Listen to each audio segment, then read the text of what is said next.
You're listening to Northwest Dirt News on Spreaker Radio.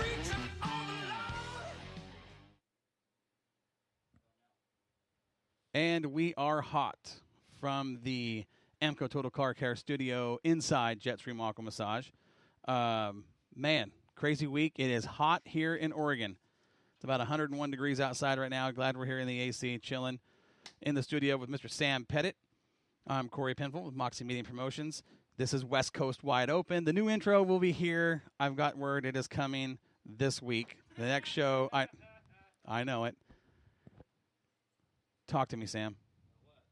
I can't hear you. I can't hear you. Are you there? There you go. That's your. There you go. Oh, I'm the wrong one. Okay, so Dom not in the studio yet. Don't know if he's going to be here. He did have a dental appointment tonight. If he doesn't show up, I totally understand. It's all good. Hope you guys are sticking around. The heat wave here in Oregon has been crazy. We've got all kinds of stuff to talk about. Want to recap last weekend here at Willamette Speedway. We've going to talk about Fast Friday. Then we're going to talk about the midseason championship. Got some other things to talk about too. Sam, tell me about your week. Oh, bad week. Bad week. Uh-oh. Yeah, the only highlight was the time off when I was sleeping.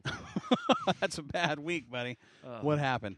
Oh, one of the guys was on vacation, and I had to do a job I don't normally do, and boy, did I suck at it. Really? Yeah, rough. That's tough. Rough all the way around. Well, you got a rough job anyway. What you guys do in that? It's hot in there. It's very hot. Yeah. It's hot in there. Yeah. Well, and given the fact it's 100 degrees outside right now, and you got the bike out, you're cruising around on the Indian. No, the Harley. Oh, you're on the Harley today. Indian's still broken. Dom's looking for parts for the Indian. I thought you got that fixed. No, because Dom is still looking for parts. Okay. But he's been busy driving race cars all of a sudden. See? I don't understand it. You get a guy hooked up one time, and it ends up being a career. Yeah. You know? Yeah. Jeez. So, easy, just kind of laid back, work and sleep type week for you. Yeah, I've had a few highlights, but we'll talk about that off the air. I love it. I've had a very busy week here at Jetstream and some business deals that I'm working on. It's been very, very wild, very, very hectic. Meeting deadlines. It's been not a lot of fun. Yeah, you got my dollar buy-in so I can retire, right? I got it. Okay, good. Yep, you bet. So, we'll see what's going on here on the Swears Trucking chat line. Hopefully Baker's too hot to be listening. I hope he's got an ice pack stuck under each armpit and he's sitting back in a freezer somewhere. Oh. He's rowdy. You got to watch him. He's a sidewinder. He is. That's a great way to describe him, a sidewinder. I like it. Yeah. Very well played. Yeah. Yeah, very, very busy week for us and Sandy and the kids. And we're preparing for a vacation to Hawaii, and we're making the transition from our current location. Some exciting news coming out of Jetstream we'll talk about later, but it's going to be a big deal. Going to be a big deal for us. There we are. Joey Cannon's hooked up on the Mike Swear Trucking chat line. I just want to apologize to all the race fans now for when Corey's in Hawaii. Sounds like I'm stuck in the booth. You'll be fine. You're a gunslinger, man. Shoot from the hip. I always do. Yes, that's true. That is always very do. much true. I love that about you. So in case it's not as exciting as it normally is, but the one thing that I will have working for me when you're gone is the news that got dropped today at Willamette. Absolutely, and we're going to talk about that a little bit later, but that is exciting. I love it, and I've been trying. I've voiced my opinion on this, not that it matters, but it usually doesn't matter. A lot of people have, and I'm glad to see management, ownership said, you know what? We're going to listen. We're going to do it. Great call. Great business move. And this is why I'd call it a great business move on their part. Do you agree with that? Yeah. I could see the other side of the coin. You know how I love playing devil's advocate. Well, I do too. We've had this discussion, and I had that discussion with Jerry, where I told Jerry, hey, this is kind of what I feel. This is kind of what I like. This is what the fans are used to seeing. He says, and I get it from a racer standpoint, and that's Jerry tends to think like that, and there's nothing wrong with that. Being a racer. Yeah. Absolutely, and I get it. But sometimes business decisions have to be made without emotion.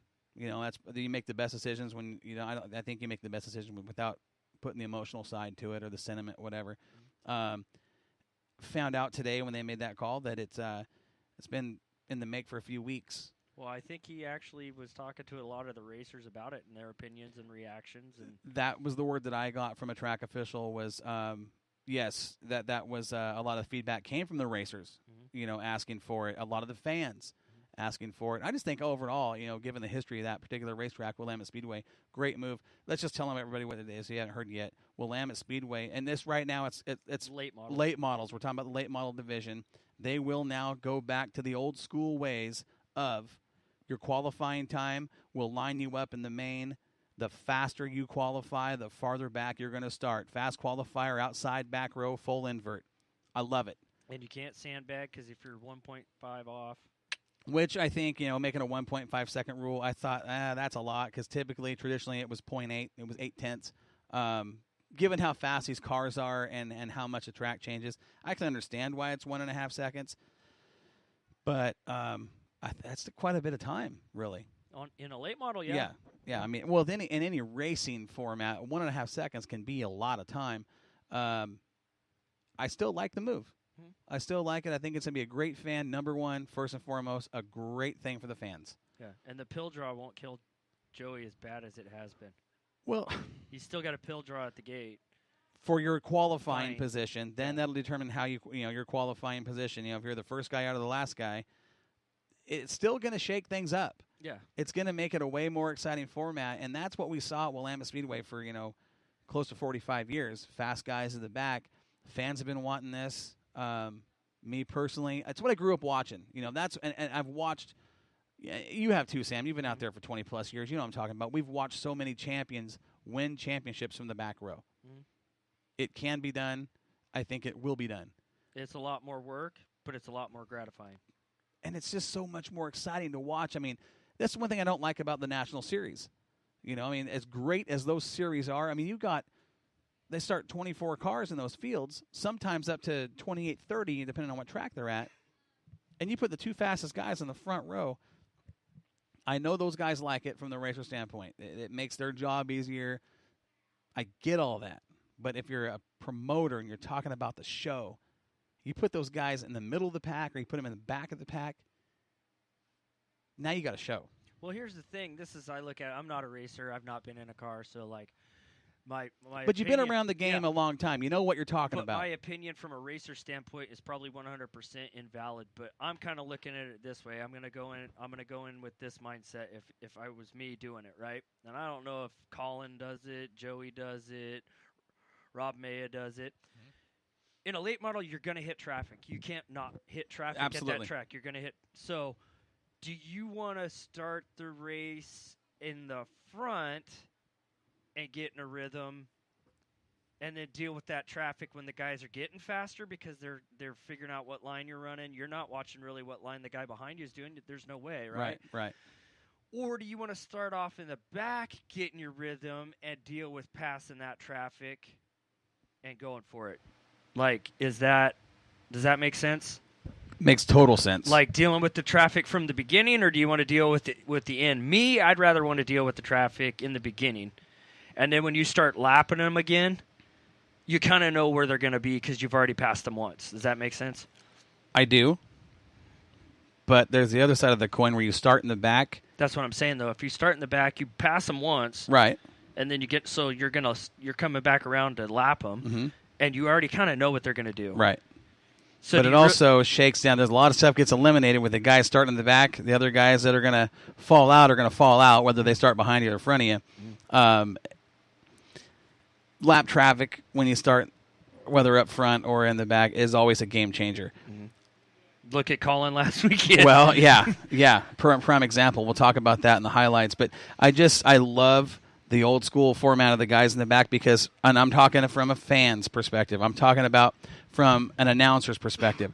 I get those guys that want to start up front. I get that they've earned it. That's their viewpoint. Hey, look, I raced hard, won my heat. I earned that spot. I want to start up front.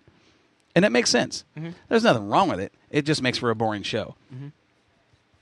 The response when Willamette Speedway released that news today was crazy. There wasn't one negative word said about it. Mm-hmm. Not that I saw.